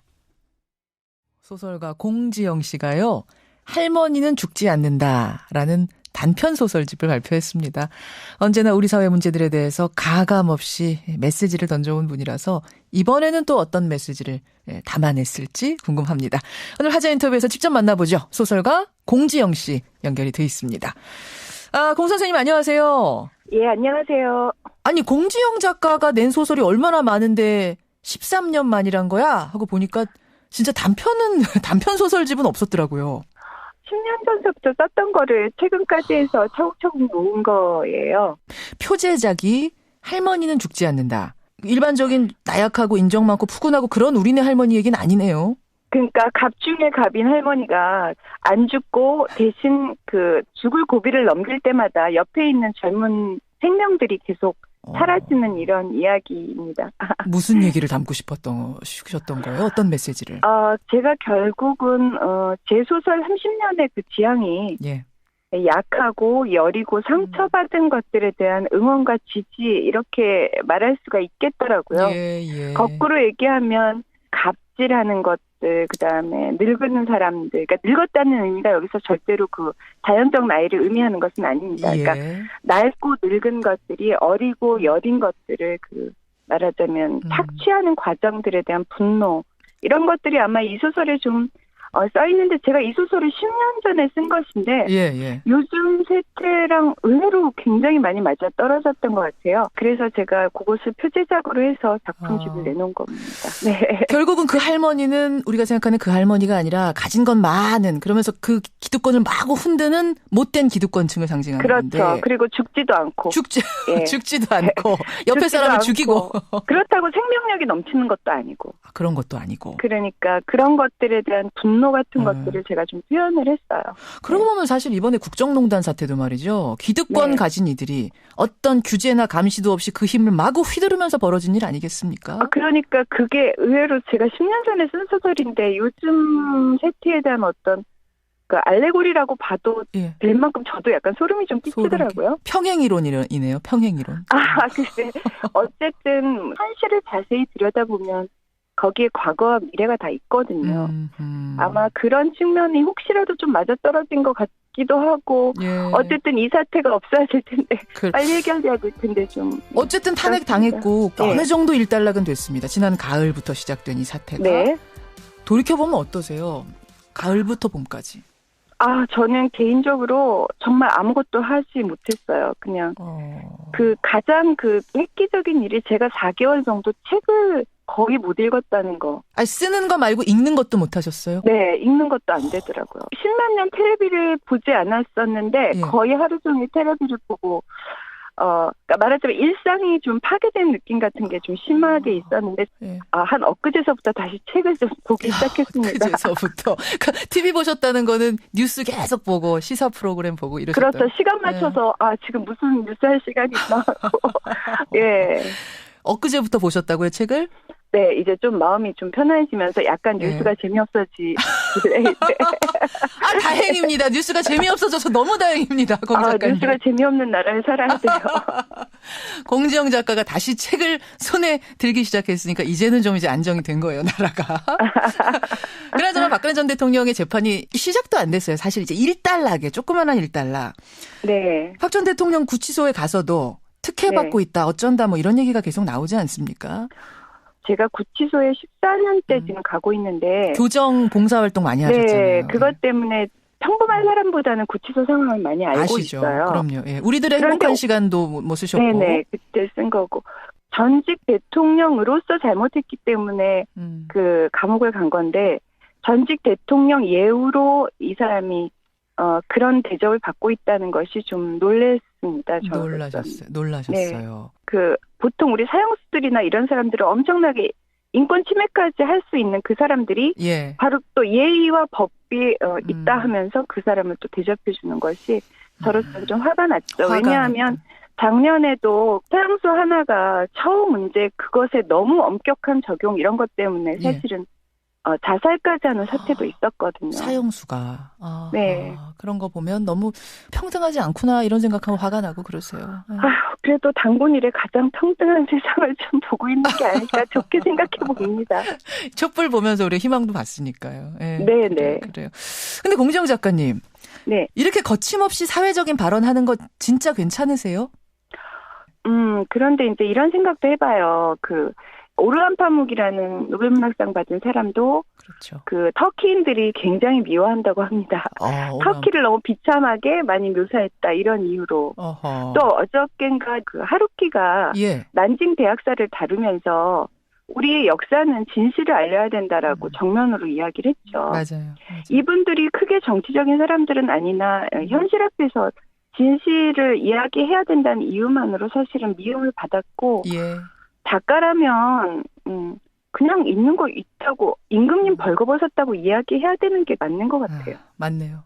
임금님이 벌거벗었으면 벌거벗었다고 누군가 얘기를 해줘야 되는데 그 얘기를 안 하고 있다가 나타난 게 이런 상황 아니겠습니까? 그런 것 같아요. 그리고 더군다나 작가라면 여러분들이 책 한 권 팔아주실 때마다 제가 한 1,000원씩 받아서 이렇게 살고 있는데 그분들에게 유리하고 좋은 이야기를 해야 되는 게 맞는 것 같아요. 아, 그렇군요. 멋집니다, 공 작가님. 아닙니다. 소설가 공지영 씨 만나고 있습니다. 데뷔 30년 되셨어요, 벌써? 그러게 말이에요. 정말 한국의 독자들에게 정말 많은 사랑을 받아온, 꾸준히 받아온 작가. 이분이 다음에 내놓을 작품은 뭘까 기다리는 분들도 참 많습니다. 예, 사실은 집필을 하다가 이 국정농단 때 TV를 보느냐고 지금 집필이 좀 중단됐는데 다음 작품은 아마 올해 안에 장편이고요. 제목은 해리. 그러니까 생활 속에서 꾸준히 자기 자신의 그러니까 양심을 외면하고 악을 행하는 어떤 여주인공의 이야기를 한번 좀 해보려고 합니다. 그래서 아마 주제가 악에 관한 것일 거예요. 악인에 대한 이야기? 네네. 야, 그래요. 이거 쓰면서 좀 우울하실 수도 있겠는데, 악에 대한 이야기 쓰시다. 우울해요. 생각하기만 해도 우울해요. 무슨 얘기를 하고 싶으신 거예요, 근데 그 악인을 통해서? 그냥 악에 대해서 한번 정면으로 다뤄보고 싶었어요. 마치 그러니까 뭐 예전에 도스토옙스키가 악령이라는 것에서 말했던 것처럼 어떤 삶 속에서 악인의 이야기를 한번 다뤄보고 싶습니다. 그것도 기대하겠습니다. 지금 감사합니다. 끊어야 되는데 이 질문이 하나 들어왔어요. 뭐냐면 1080일 만에 세월호가 물에서 쫙 떠오르는 거 보면서 공 작가님은 어떠셨어요? 그 세월호 드러나는 거 보면서. 저는 세월호에 대해서 사실 아직도 다 몰라요. 알 수가 없는 게 가슴이 너무 찢어져가지고 사실은 접근조차 못하겠어요. 이거 정말입니다. 그래서 생각만 하면 도저히 내가 견뎌낼 수 있을까 싶어서 저 아직 그런 상태입니다. 아직도. 사실은 세월호를 주제로 노래도 만들어지고 다큐도 만들어지고 영화도 만들어지고 언젠간 소설가 공지영 작가의 소설도 볼 수 있지 않을까라는 생각을 했는데 그럼 글쎄요, 제가 좀 더 강해지거나 시간이 좀 더 가거나 그래야지 될 것 같아요. 아직 제가 영상 같은 것도 저는 못 봐요. 그 정도 너무 힘들어서요. 언젠가는 시간이 좀 치유가 되고 나면 공지영 작가의 글로 한 번쯤은 좀 세상에 남겨주셔야 되지 않나라는 제 개인적인 부탁은 있습니다. 네, 한번 노력해 보겠습니다. 그래요. 공 작가님 힘내시고요. 감사합니다. 오늘 귀한 시간. 있습니다. 고맙습니다. 감사합니다. 13년 만에 단편 소설집 할머니는 죽지 않는다의 공지영 작가였습니다. 북한이 오늘 새벽에 탄도미사일 추정 발사체를 발사했네요. 그렇습니다. 미중 정상회담을 앞둔 오늘 새벽에 동해상으로 탄도미사일로 추정되는 발사체를 쐈습니다. 합동참모본부의 발표 내용인데 오늘 아침 이 함경남도 신포 일대에서 동해상으로 불상의 발사체를 발사했다. 이런 내용입니다. 속보를 먼저 좀 전해드렸고요. 첫 포인트는 뭡니까? 김종인의 시간 하겠습니다. 김종인 전 대표 말씀드린 대로 오늘 대선 출마를 선언하는 거죠? 그렇죠. 김종인 전 대표가 출마하는 거는 순전히 반문, 비문 연대에 대한 기대 때문이죠. 그렇죠. 반문, 비문 연대의 중심은 또 안철수 후보이고요. 그런데 안 후보, 어제 후보 수락 연설 때 비문, 반문 연대는 없다. 이렇게 일단 선을 그었죠. 그렇더라고요. 최근 자신의 여론조사 상승세를 염두한 발언인 것 같습니다. 그러면서 안철수의 시간이 오니 문재인의 시간이 가고 있다. 이렇게 말했죠. 안철수의 시간이 오니 문재인 시간은 가고 있다? 네. 근데 이렇게 되면 그 김종인의 시간은 얼마나 남았나 싶습니다. 물론 앞으로 안철수 후보 지지율 변화가 또 변수로 남아 있고요. 또 그동안 각 당의 경선 과정에서 탈락한 쪽 인사들의 움직임도 또 변수로 남아 있고. 따라서 오늘 김 전 대표 출마 선언장에 어떤 사람들의 얼굴이 보이는지 이거를 보면 김종인의 남은 시간을 짐작할 수 있지 않을까 싶습니다. 그래요. 정치가 가장 핫하네요. 뜨겁습니다. 다음 포인트 가죠. 세월호의 시간입니다. 세월호의 시간. 소조기가 모레 끝나죠. 그렇죠. 이 세월호 인양업체 이 상하이셀비지가 어제 좀 황당한 발표를 했죠. 어떤 겁니까? 세월호 무게가 당초 예상보다 1130톤이 더 나가는 것 같다고요. 이렇게 되면 더 많은 이 뻘을 세월호 안에서 빼야 하고요. 또 세월호 운송 장비도 더 튼튼한 걸로 보완해야 하고. 들어 올리려면? 그렇습니다.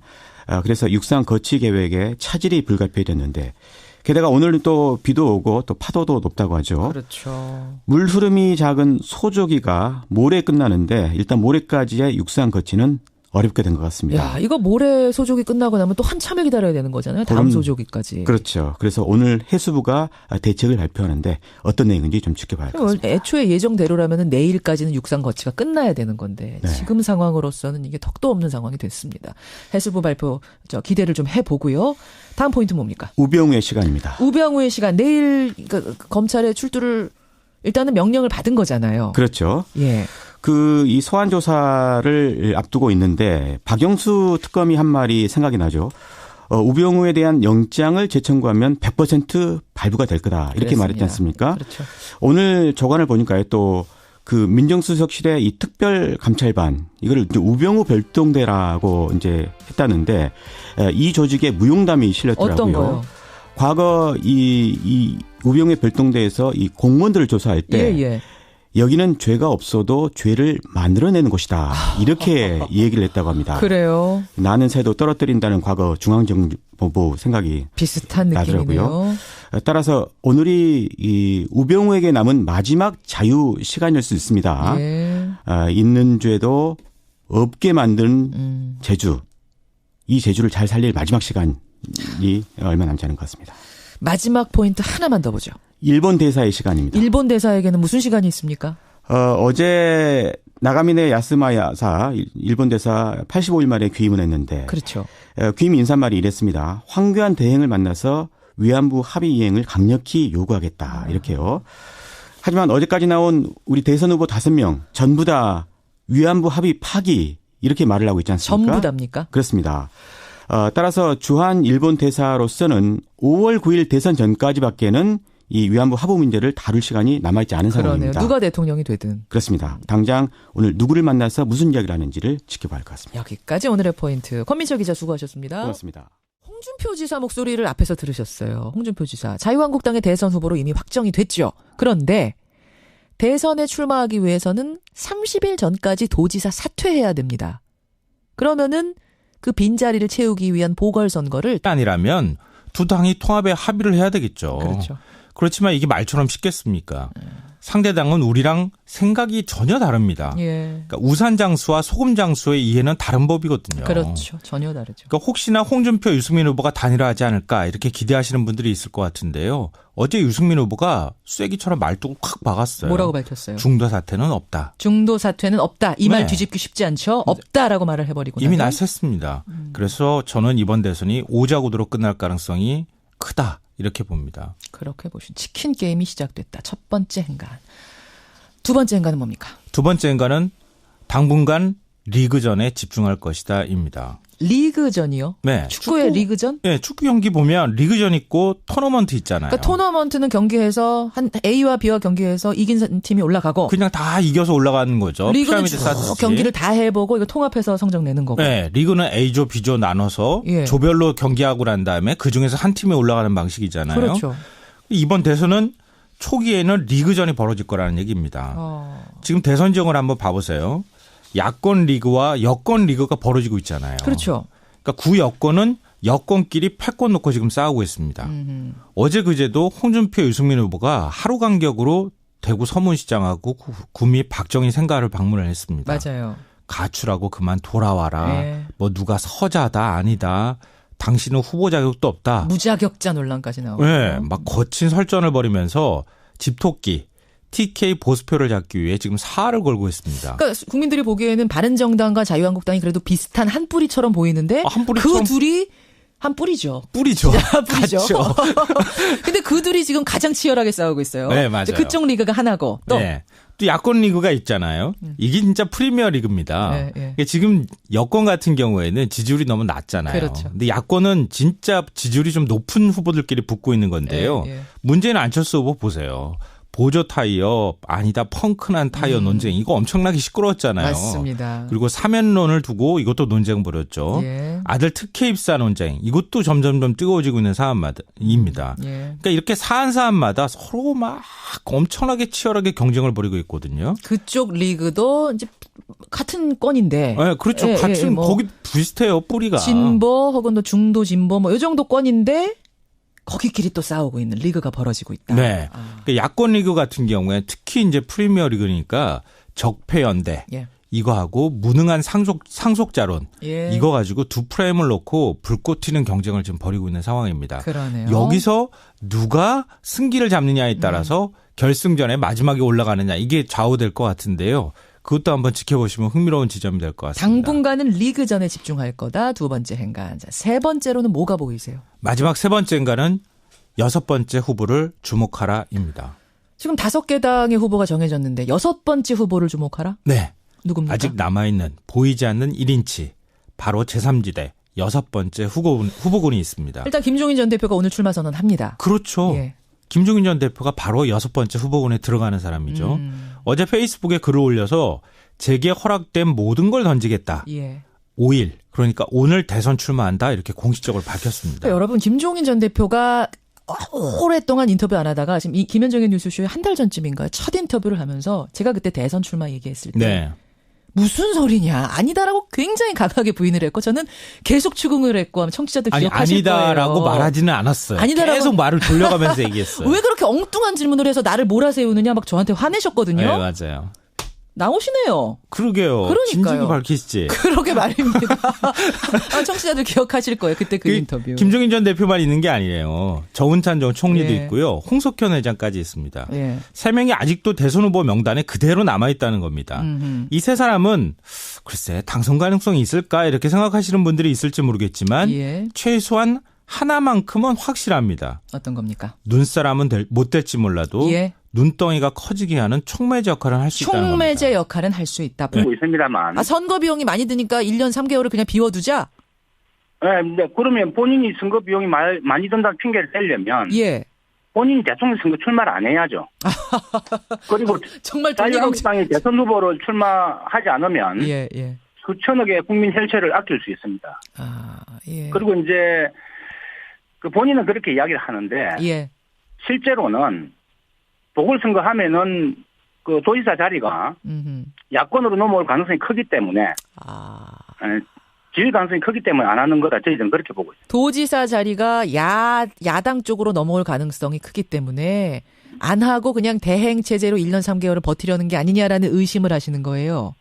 그렇죠. 이제 자기 아들 시험 합격 자신이 없으니까 시험 자체를 취소해버리는 정말 있을 수 없는 일을 하고 있는 거죠.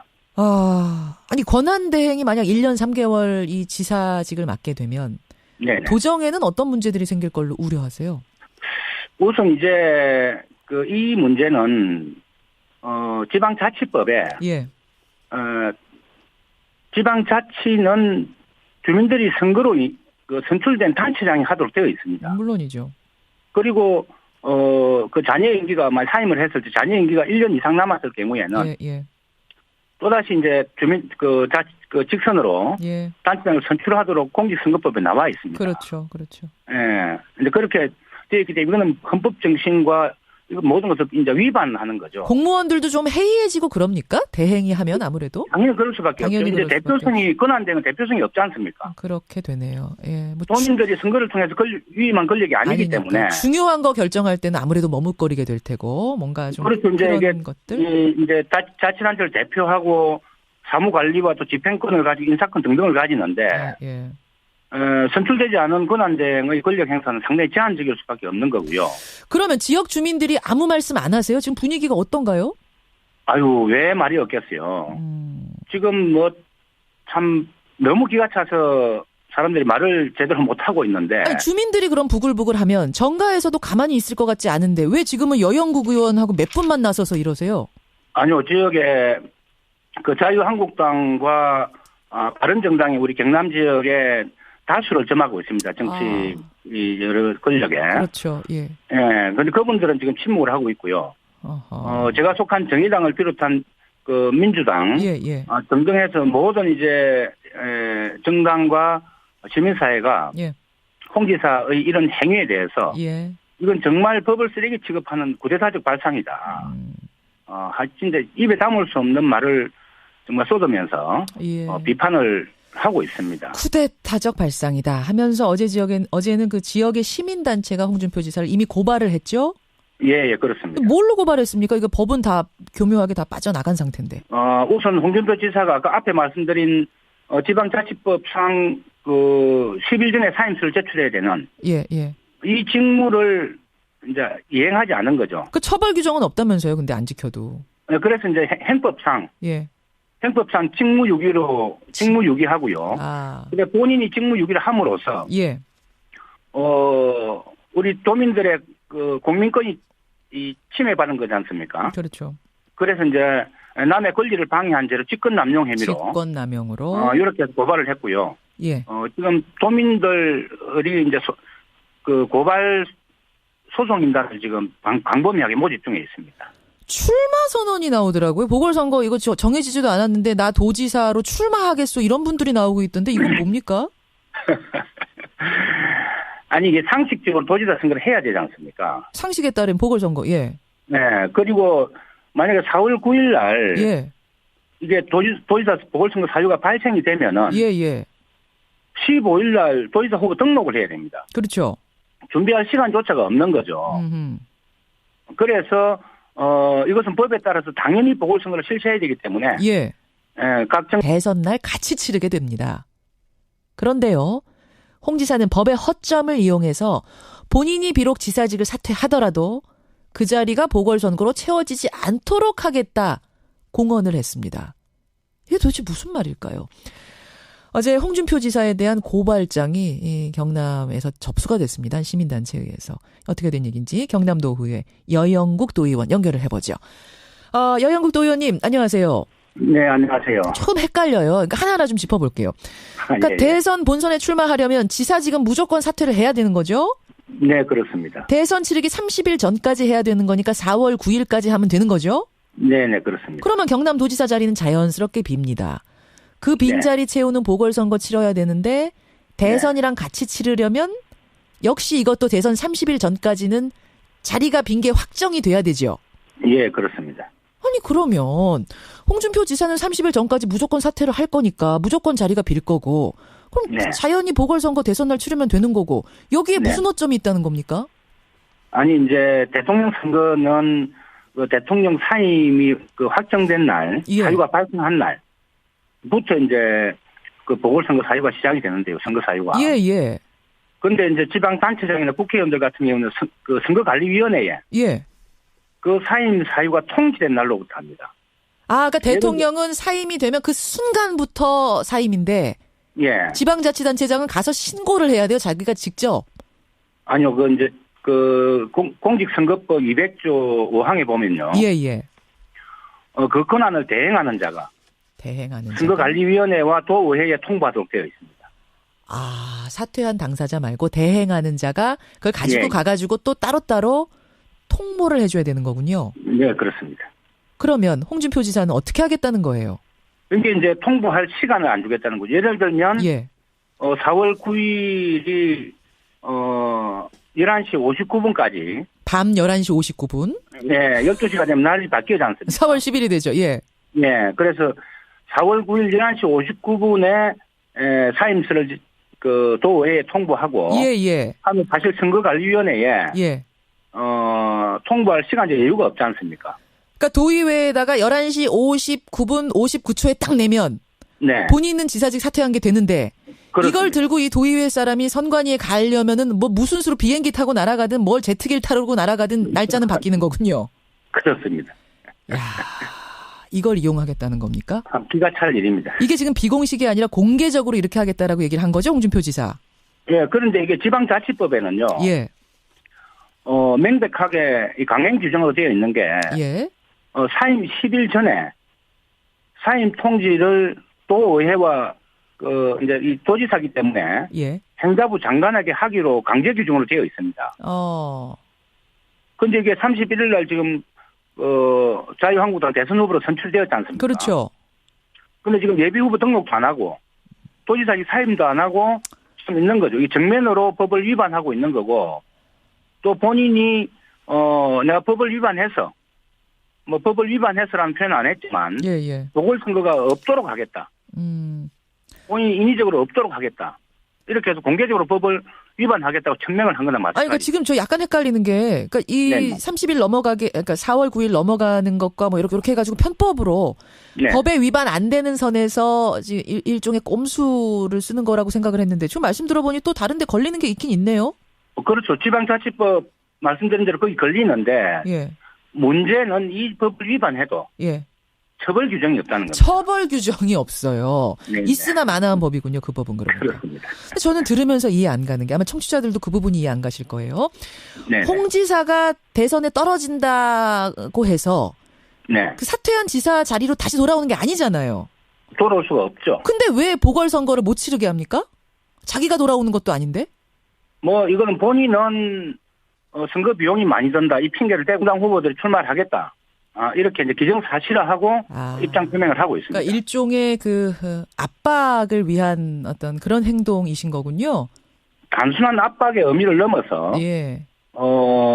이제 홍준표 지사의 민주주의 유린 행위에 대해서 함께 싸우겠다. 알겠습니다. 이런 또 의지의 표현이기도 하고 홍 지사는 지금 자신이 대통령 후보로 선출이 되었지 않습니까? 예, 예. 도지사 보궐선거를 하지 않는 게 자신에게 불리하다고 판단되면 예. 한 발 물러서서 실제로 선거가 치러질 가능성도 있기 때문에 예. 실질적인 준비를 하는 거다 이렇게 보시면 됩니다. 여영국 의원도 오늘 출마 선언하신다면서요. 도지사 출마 선언. 맞습니까? 예, 저는 그동안 이제 홍 지사가 된 날부터 지금까지 예. 홍 지사의 독선 행정 바로잡으려고 엄청나게 싸워왔습니다. 그 여영국 의원님이 그분이시죠? 뭐 개가 짖어도 기차는 간다라고 홍준표 지사가 얘기하고 그때 그 시위했던 그분이시죠? 여 의원님이. 예, 이렇게 그렇습니다. 얘기하니까 여러분 기억하실 겁니다. 바로 그분이시군요. 네. 경남 도민들 듣고 계시면 문자 좀 보내주시고요. 어떤 의견이신지 지금 상황 어떻게 된 건지 저희가 알아들었습니다. 여영국 의원님 고맙습니다. 예, 감사합니다. 예. 경남도 의원입니다. 정의당 소속이고요. 여영국 의원이었습니다. 개가 짖어도 기차는 간다의 주인공이셨군요. 방금 전에 그분이 그렇게 얘기하고 시작을 할 걸 그랬어요. 경남도의 분위기. 청취자 문자는 지금 들어오고 있습니다. 오경성님은 경남도민들이 좀 순진하신 거 아닙니까? 이러셨고 7177님이 경남도민이신데 진짜 도민으로서 부끄럽다 이런 이야기들을 보내주고 계세요. 예, 보내주십시오. 행간에서는 이제 다 결정된 이 5당의 대선판. 네. 이걸 좀 읽어주신다고요. 네, 그렇습니다.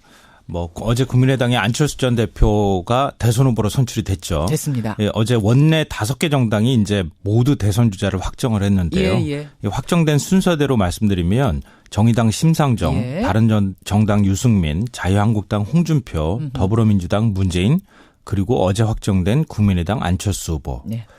이 5개 정당 후보 색깔이 달라도 너무 다르다 이런 생각이 드는데요. 그렇죠. 하나도 색깔이 섞이질 않습니다. 이 5당 5색 대선 주자 이 뉴스의 행간을 좀 살펴볼까 합니다. 5당이 전혀 다르다라고 하시니까 아니야 이 당하고 좀 비슷한 것 같기도 한데 뭐 이런 분들 계실지도 모를 텐데 김성환 씨가 하나하나 짚어드리죠. 5당의 후보하니까 펜타곤 매치 이런 얘기 하시는 분도 계시던데. 말도 잘 지어내세요. 펜타곤 매치.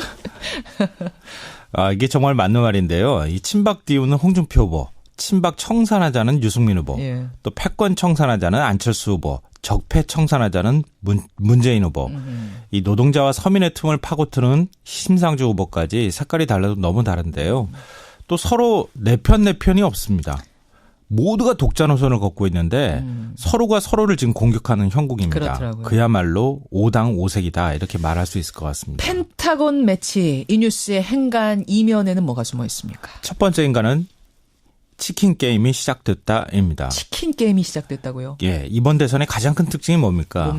게임에서 지면 경기장에서 그냥 퇴출되는 거예요. 이번 대선은 당 후보가 존재감을 인정받지 못하면 당의 미래, 당의 운명을 장담할 수가 없습니다. 그러니까 후보 개인뿐만 아니라 당의 운명까지 좌우하는 대선이라고 보세요? 네, 그렇습니다. 그러니까 다시 말해서 당이 통폐합되거나 사라질 수 있다 이런 건데요. 그러니까 치킨 게임적인 요소가 굉장히 강합니다. 그래요? 뭐 예를 들면 바른정당의 경우에는 유승민 후보가 존재감을 인정받지 못하면 어떻게 되겠습니까? 통폐합의 위기를 계속 맞게 될 거예요. 네, 불안불안해지죠. 그러니까 꼭 뭐 대통령이 되냐 안 되냐를 떠나서 네. 존재감만큼은 확실하게 인정을 받아야 된다는 거예요. 국민의당도 마찬가지일 수 있습니다. 그러면 대선 후보들은 어떻게 하겠습니까? 끝까지 완주하려고 하겠죠. 물론이죠. 그래서 저는 이번 대선이 오자구도로 끝날 가능성이 높다 이렇게 봅니다. 그런 것에 근거해 볼 때 과연 단일화가 쉽게 될 거. 그렇죠. 쉽지 연대가 않죠. 쉽게 될 거냐 아니라고 보세요. 만약 후보가 중도 사퇴한다. 예. 그럼 그냥 저 이마 물러가겠습니다 하고 조용히 빠질까요? 그렇지 않다는 거예요. 대연정이든 소연정이든 권력을 어떻게 해서든 나눠 가지려고 하거나 그게